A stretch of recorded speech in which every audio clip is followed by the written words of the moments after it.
মানে আমরা তো সবাই জুলাই বিপ্লবের আন্দোলনের যোদ্ধা। বিগত ফ্যাসিস্ট রেজিমে আমরা সবাই নির্যাতিত, নিপীড়িত।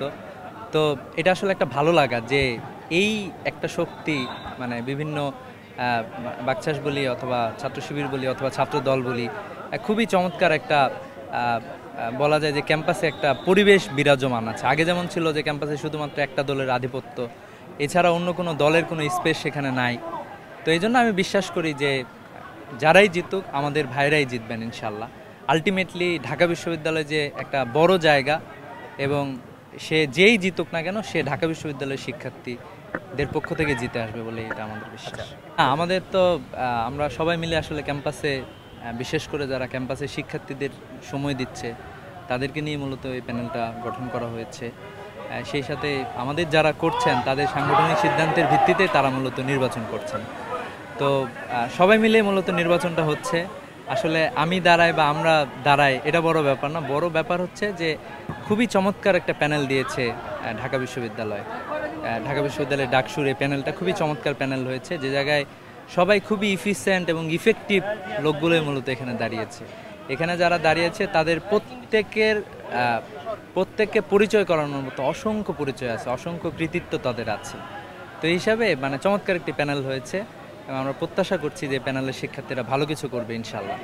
এবং যে তারা শুধুমাত্র নির্বাচনকে দেখছে না, বরং নির্বাচন পরবর্তীতে যদি তারা দিতে আসে সেক্ষেত্রে সাধারণ শিক্ষার্থীদের যে কোনো সমস্যায় কিভাবে কন্ট্রিবিউট করা যায়, এই ব্যাপারগুলো নিয়ে তাদেরকে বেশি আমি চিন্তিত দেখেছি। আজকে তো ডাকসুর মানে প্রার্থী ফর্ম নেওয়ার সর্বশেষ দিন ছিল।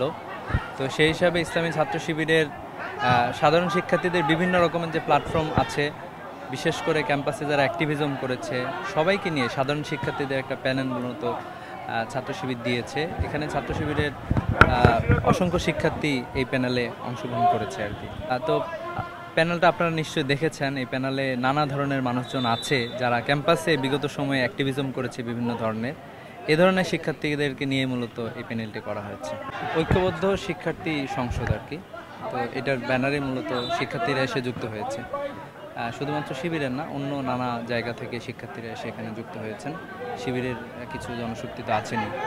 এর সবচেয়ে বড় প্রত্যাশা হচ্ছে যে একটা সুন্দর ডাকসু আমরা দেখব, এবং আমাদের যে প্রত্যাশা সেটা হলো যে এই ডাকসুর যে নির্বাচনটা হবে, যে নির্বাচনটা বাংলাদেশের নির্বাচনের নতুন একটা মাত্রা যুক্ত করবে, যে আগামী জাতীয় ইলেকশন অথবা আগামী যে কোনো ইলেকশনের জন্য এটা যাতে একটা মডেল হিসাবে থাকে, যে শিক্ষার্থীদের সম্মিলিত প্রচেষ্টায় যারা প্রকৃত শিক্ষার্থী অথবা যারা ছাত্ররা যাদেরকে চাবে তারাই মূলত এই প্যানেলে জিতে আসবে। আমরা এই প্রত্যাশাটাই মূলত করতেছি।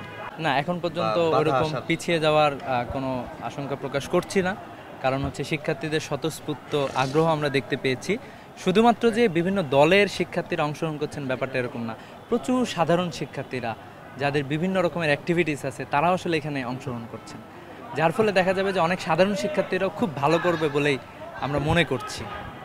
এবং হচ্ছে শিক্ষার্থীরা হচ্ছে সবচেয়ে বেস্ট ক্যান্ডিডেটকে চুজ করবে ইনশাল্লাহ প্রত্যেকটা জায়গা থেকে, এটাই মনে হচ্ছে।